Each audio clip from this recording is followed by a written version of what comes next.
What's up, everyone? Welcome to True Techno Gamer.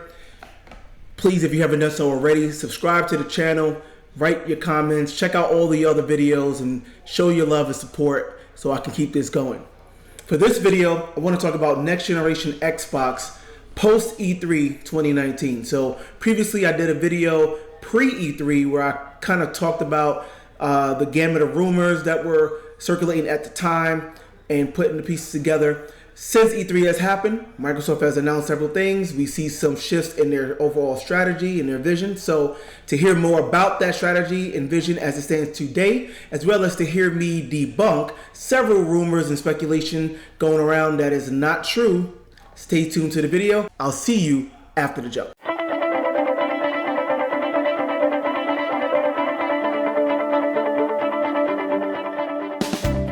So, lots of things happening with Team Green, Xbox, since E3. So let's recap. Previously, I made a video before E3 where I talked about the rumors at the time. Those rumors pointed to, in a nutshell, the fact that Microsoft was building not one, but two next generation consoles. Okay, one would be kind of the standard high-end model, codename Anaconda.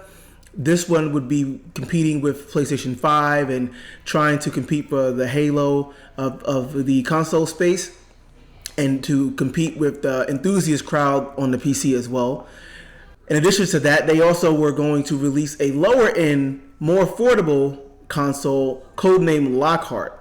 This one would basically have the same foundation as Anaconda in that it will have an 8-core Zen 2 CPU, a Navi-based GPU, etc., except that it would generally be lower performing so that it would be cheaper. Notice that both had a Zen 2 CPU, which would have given them complete parity so that games would work seamlessly on both platforms. So if you want to get more details about what that looked like before E3, please check out my video about next gen Xbox. I'll link it down below and you can also click it at the end of this video. Now, the pros to that approach in general was that, their goal was to essentially have a product to fit every consumer out there. Typically, the high-end console, when it first launches, is going to appeal to the enthusiast crowd, the hardcore gamer that's willing to spend hundreds of dollars, camp out at night, day one, and buy a bunch of games right away. Even when, there's still a bunch of bugs and kinks to work out, they are usually pretty forgiving and they just want to play the latest and greatest thing, so they're going to get it regardless. This approach would have made sure that they would have appealed to that gamer, but they also would have had something that the more mass market Xbox user could also get into right away. Also, another pro is that this would have helped push Xbox as a quote-unquote platform, pushing that concept instead of Xbox as a console, right, or Xbox as a box. It seems like Microsoft is moving away from that concept. They don't want Xbox to just be a particular box or console. Xbox is about a gaming platform spread across various devices. That's where they're moving to, at least. So you'll see Xbox, that name, that terminology, the color scheme and the theme and the artwork on the Xbox app on Windows. And you'll see that on mobile and eventually with xCloud and etc. And then also, of course, the ultimate goal here is to help expand the number of total gamers worldwide. The idea here is that if they can provide a platform at various price points for everyone, then everyone will have a way to play. And there will be no barriers for entry for anyone who wanted to get into the ecosystem. Now, everyone cares about the highest and highest level graphics. So the lower end Lockhart would have still been better than even the Xbox One X today, but it would have been cheaper, more affordable, and still giving you a pretty high-end gaming experience. That was the idea. Now, the biggest con with this approach is that it complicates development, okay? If a developer wanted to make an Xbox game, a next-gen Xbox game, they have to target the lowest common denominator, which in this case would have been the lower-end Lockhart system. And the reason for that is because you can't make a game that target the higher end specs and risk the fact that it wouldn't run correctly on the lower end system. This is just how game development works. Today, the perfect example of this is in the PC space. On the PC, where everyone out there can have a different level PC. There are people today that may have a 10-year-old PC, right, with 10-year-old hardware. And then there's someone that may have a 2080 Ti, of course, NVIDIA RTX right now. And, when you're making a game, you can't make a game that targets a 2080 Ti, like as a baseline. Because there's a lot of people that won't be able to run that, right, or it won't be able to run well. So you have to set your target on a minimum. And on the PC side, most developers typically go for, a spec that may be, 2 or 3 years old, at least from the time that the game is actually releasing, which is coincidentally around the time that the game probably started development. And that way they'll get a good middle ground or mid-range. Some developers go even further back. It depends on how complicated or how advanced the game is. But you have to do that. So if you have two consoles with different spec levels, you have to start at the base with the lower end to make sure that the game is completely compatible with that. And then just kind of scale your engine up to fit the higher end system. And the problem with that is that you never really get to harness the full potential of the higher end system, right? You're basically scaling up the game from a lower end spec, and it's not the same. I mentioned this as a big issue in my previous video, and apparently I was right on the money. What apparently happened was a lot of the devs have spoken, and they gave that feedback to Microsoft that they didn't feel that was a good approach, that it would make their lives a lot harder, that they would not be able to harness the power of the higher end system, that they would have to focus on a lower end system. Microsoft eventually realized that probably was not a good look, especially with the rumors of how powerful the PS5 is looking to be. And lo and behold, E3 2019, Microsoft, Phil Spencer himself goes on stage and basically talks in the singular person, referring to next-gen Xbox. So there will be one box, codename Scarlett. So that is the new official name for the next generation Xbox. They already said that it's coming out next year, holiday time 2020. They've already put that out there. And, they gave some initial specs, but yeah, they look like they have canceled Lockhart. Or maybe just postpone it. Maybe they'll release it sometime during the cycle, similar to how they did with the all-digital Xbox One for this generation.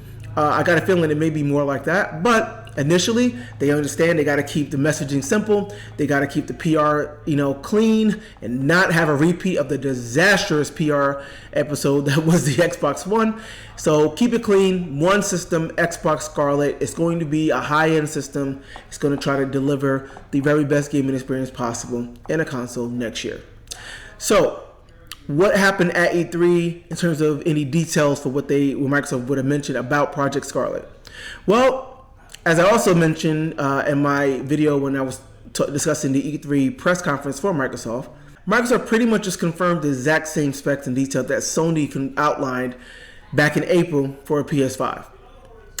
They really didn't say anything different or anything that would be unique, I should say, to the Xbox Scarlett. So they announced their partner with AMD, of course. They have an 8-core Zen 2-based CPU, of course. They have a custom Navi GPU, of course. They didn't give any clock speeds or any, teraflop figures or anything like that. That the GPU will be capable of what they call hardware ray tracing. I'll talk more about that later. As well as 8K resolution and 120 frames per second support.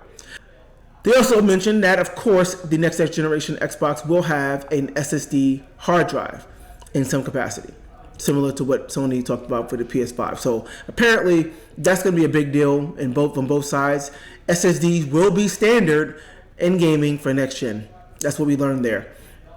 They also mentioned they'll have GDDR6 RAM. They didn't mention how much. They didn't mention anything about bandwidth or clock speed on the memory, of course. But it will be GDDR6, which is expected. I mean, HBM that AMD uses, high bandwidth memory, is a little bit expensive and also very power hungry. So putting that in a console may not make sense. And then GDDR6 is much faster than GDDR5, which is currently in all of the current generation consoles, including Xbox One X. So I was right again. If you really heard and paid attention to my previous video, when I was talking about next gen Sony, and I pointed out that the specs that Sony revealed in April, as cool as they sounded, were really the least interesting parts of that system, right? Sony was very careful to only mention the things that would not be unique to the PS5, right? I said that several months ago. And that's basically what happened. Microsoft basically said, hey, we have all of that stuff too. So ray tracing, 8K, AMD Zen 2 CPU and 8 cores and Navi GPU, SSD hard drive, all of that goodness, that's not unique to either company. And I think Sony knew that, right? These are kind of the foundational staples for next generation. And Microsoft and Sony are well aware of that, and they're on board, and they're both, building on top of that. So SSD standard, ray tracing, standard. We will see these things come to fruition in some way, shape, or form in next gen, right? There's still a lot that we don't know from both sides, and that's really going to be the more interesting thing. And of course, between now and next year E3, it will all come to light, and everything will be good with the world. They briefly mentioned Project xCloud on the E3 conference, press conference that they held, but they did have xCloud playable at the show floor. In general, they're positioning xCloud as an optional adjunct to the primary Xbox gaming experience that you can get on the PC and the console. So the idea is, if you want to take your gaming experience on the go with you, you can do that, continue your game, makes your progress, whatever. Of course, everything is cross-save and so forth. And then when you come back home, you can finish your experience on your PC, laptop, or Xbox. And I think, as I said before in my Stadia video, that's the right approach. They really, downplayed xCloud to a certain extent. And for the record, I actually did play xCloud at E3. In general, it was pretty much what I expected it to be. I played Halo 5 Guardians on a smartphone, on a mobile device, and an Android-based phone. And yeah, I mean, it was playable. You definitely could recognize the game. It was mostly smooth, but it definitely had some of the issues that I talked about in that Stadia video. It had macro blocking artifacts on the video stream. Sometimes the video compression kicked in and it got really kind of blurry. There was some lag here and there. It wasn't consistent. I mean, it was pretty good, but it was definitely some lag there. And yeah, I mean, again, it was nowhere near the experience that you would expect to get playing locally on a console or a PC. And again, Microsoft knows that, and that's why they're positioning it this way. The technology is great, and it's come a long way, but it's still not in any way, shape, or form going to replace your core native experience, and that's what they're doing. So, but xCloud is an important piece to the overall Microsoft vision. So what is that vision? All right, Microsoft has been doing a lot of talking. Phil Spencer gave a lot of interviews at E3 and after E3, where there have been some pretty interesting things coming out, right? There have been some talk where he's talking about collaborating with their competitors, right? Collaborating more with Sony, with Nintendo. We're starting to see some of that. We know that Microsoft and Sony have already kind of made a deal where they're kind of doing something related to cloud gaming together. We see games like Cuphead on Nintendo Switch and stuff like that. I think there's going to be more to come with that. I wouldn't be surprised if we see something like Xbox Game Pass on the Switch or something like that. Phil Spencer talks a lot about removing barriers, these artificial barriers in gaming. The example that he used was, if his son wants to buy his quote-unquote green copy of Fortnite, again, green is the Xbox color, for those that don't know, and a friend of his in his school happens to buy it on the blue box, which is PlayStation, they should be able to play together. Right? I mean, they shouldn't be like, hey, they're best friends and, they just happen to like different things about these different platforms, but they're playing the same game and they should be able to play together. It makes sense, right? But those barriers have been there, almost as long as the consoles have been around, right? And it'll be interesting to see what that world will look like where those barriers are not in place, right? When you get a third-party game on any platform and you can just play it with anyone online and so forth. That'll be pretty awesome from a consumer standpoint. He's really kind of playing the kumbaya, let's all unite type of thing, and it sounds great. But of course, the real goal there is to expand the number of total gamers, right? Ultimately, and Xbox is developing and going to deliver products and services that will be functional on a variety of platforms. So it's in their best interest to just get as many people gaming as possible, and then using those services on whatever hardware they want and they choose. And the more hardware that they can get it on, the better it is going to be for them. So that's really what it's about for them in the long run. Game Pass is a huge part of that strategy, and again, it's out now, and it is pretty awesome. Right? Game Pass is subscription-based distribution model. It is the Netflix, so to speak, of games in terms of you pay a subscription fee per month, and then it gives you access to a whole bunch of games, usually around 100. I think now there's a little bit more than 100 on Xbox. It gives you access to all of those games, so you can just download and try them out whenever you want. Now, like Netflix, you don't really own the games necessarily, and if some of those games may get removed from Game Pass, month to month, and stuff like that. So just keep that in mind. But yeah, you get Game Pass, and you have access to well over 100 games to try out. I'm sure that's going to continue to grow. That's going to be a huge part of the next generation Xbox plan, because again, Game Pass is just a service. And Game Pass, the games that are on Game Pass can be, in theory, powered by Xboxes in the cloud, PCs in the cloud, servers in the cloud, whatever. So yeah, you're going to be able to access that from xCloud, which means you can access that from mobile devices, obviously on the PC platform on Windows 10 for your laptops and desktops and stuff like that. Of course, your Xbox console. And again, there's no reason why, in theory, you could not have Game Pass on a Nintendo Switch, on a PlayStation 5 even. Right? I mean, in theory, there's no reason why you couldn't do that. But we'll see. But that's kind of like really what their vision is. Catchphrase, so to speak, of next generation for Microsoft is play anywhere, anytime, and with anyone. If there was one phrase or one sentence to summarize their vision, that is it. That seems to be what they're doing. And in order to get there, they have to remove these barriers. They have to cooperate a little bit more. They have to be more in tune with their consumers. They have to be able to expand across various platforms and so forth. And yeah, of course, Xbox as a platform, not a box, and then games as a service. And if it works, that 2 to 2.5 billion gamers that, statistically apparently is out there, Microsoft can reach a whole lot of them, a lot more than they could with a typical console cycle, right? Which I think I mentioned before, to date, right, the highest selling console is only the PlayStation 2 at 150 million. And that's across, the PlayStation 2 came out in 2000. So to this day, it's almost 20 years old, and it's at about 150 million. In the grand scheme of things, that's not a lot, right? When it takes Apple to sell, they can sell that in a couple of years, in like a year or two. They can sell that many iPhones, for example.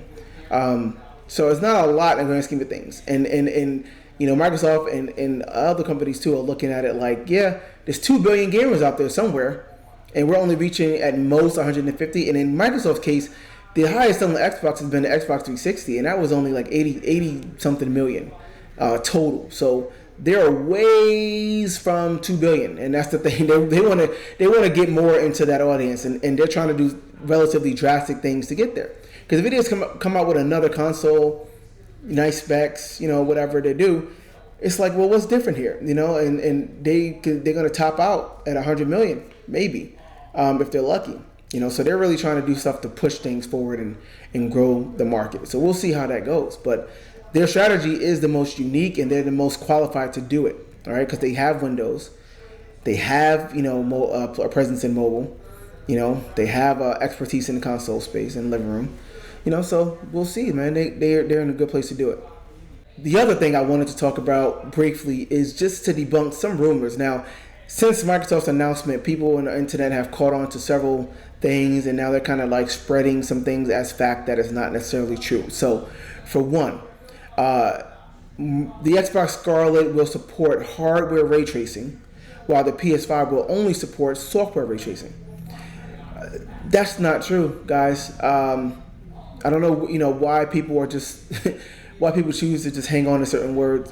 At the Xbox press conference, Phil Spencer was keen and not just Phil Spencer, sorry, in the video they showed some of the development team, they were keen to point out that the ray tracing support was hardware based.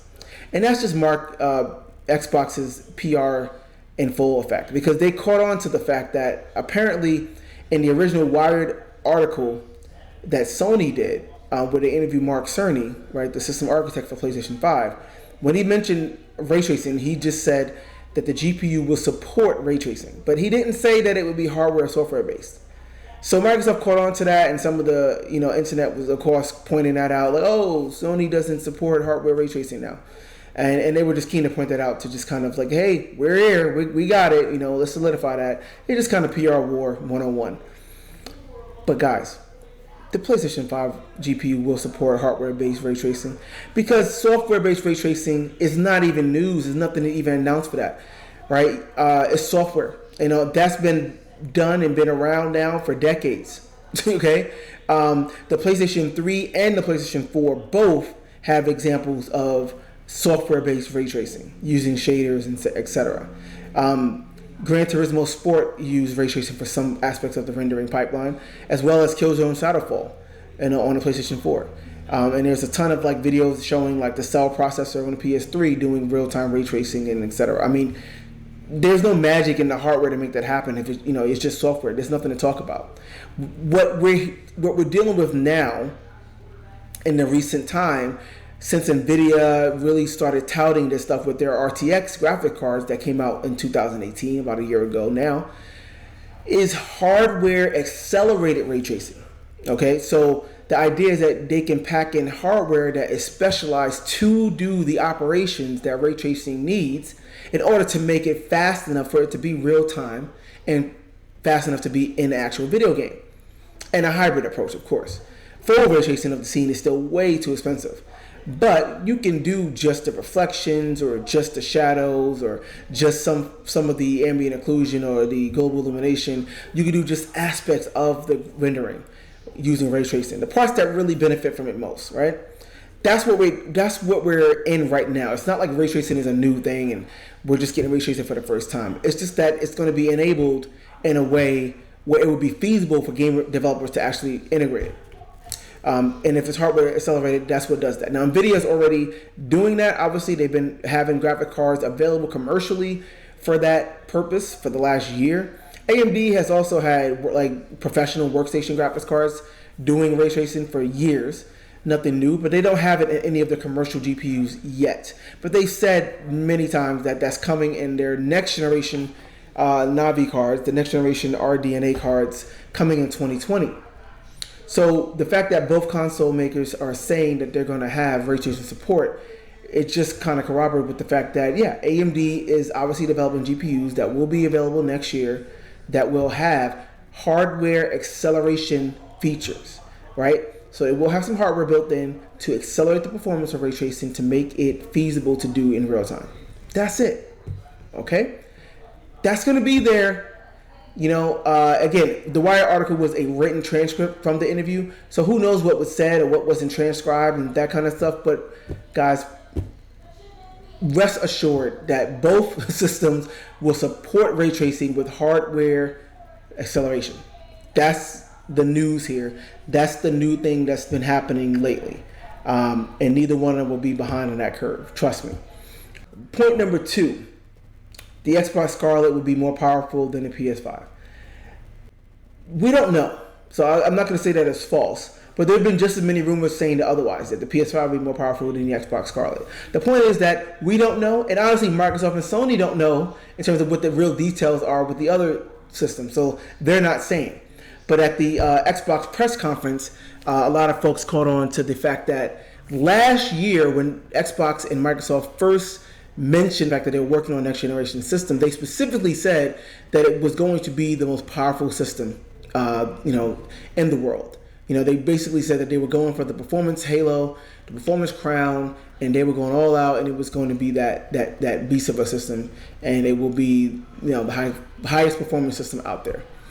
And then this year they kind of backtracked from that, right? So now they're saying it will be the most powerful Xbox system, which of course it will. It's the newest one, duh. But they didn't say it would be the most powerful overall. They can't say that because they don't know what Sony is doing. But I think that they also were a bit surprised at a lot of the rumors in terms of what Sony is pushing, or at least aiming to push. And I think that they are aware, like, hey, Sony may come up with some kind of crazy cooling solution, some clock speeds that we're not ready for. We're going to push as hard as we can. Hopefully we end up on top, but we don't know. There's a lot of variability in the details that will determine which system is higher than the other. So we really don't know now, but there's been a lot of people acting like they knew for a fact, oh, Xbox Scarlett is more powerful. And that was like the narrative for a while. And then it was like, oh, PS5 is more powerful. And it's like, we don't know. A lot of this stuff is just conjecture or based on early dev kits that are still changing and evolving month to month. So, it remains to be seen. But what I can say is that both systems will be very, very close to each other. You're not going to see one system be much more powerful than the other, guaranteed. The games will more than likely look the same in terms of overall structure and design and graphics fidelity. The difference will be in the details in terms of like the RAM amount and the bandwidth, which could make a difference for certain features. Obviously, like the operating system in the user interface, the controller, and then other adjunct features. Okay, the differentiators, as I like to call them. Microsoft is doing some pretty interesting things. I think they're the most interesting of the three going into next gen. They clearly got spanked by PS4 this gen. As evidence, they have not released any Xbox One hardware figures officially since like 2014, I think. And they've been criticized for the lack of quality exclusive games pretty much this entire generation. So we see them really doubling down, buying out a ton of companies in order to beef up their first-party Xbox Game Studios, catalog. And that investment is looking to pay off next gen. So we should see some better games from them. But yeah, they're less about competing with other platforms. Phil Spencer said he doesn't believe in the console war. He also said a really great statement. He said that their success should not mean that Sony fails, right? So in other words, he wants to see both companies do well because that's going to be good for gaming as a whole, which again is great, right? Very noble of him. But no, that's a really cool statement, and it's true, right? I mean, PlayStation can excel at what it does, and Xbox can excel at what it does, and both can be doing great, and Nintendo Switch can be doing what it does, and all three should be doing great, and they, and there's nothing wrong with that. Of course, the consumers are going to be all caught up in the system wars and the console wars, but that's awesome, right? But yeah, play anywhere, anytime, with anyone. That's Xbox. Be excited. I think that next gen on both sides will definitely be a nice welcome step up in some key areas, and it will deliver some game experiences that are new and allowing us to play in ways that we just have not played before, and that's always exciting and always something to look forward to. So that's all for this video. If you enjoyed it, let me know in the comments. Please subscribe to the page if you haven't done so already. I'm gonna keep the content coming, so just continue to show your support, and I'll continue to show mine. Until the next video, thank you. Talk to you soon.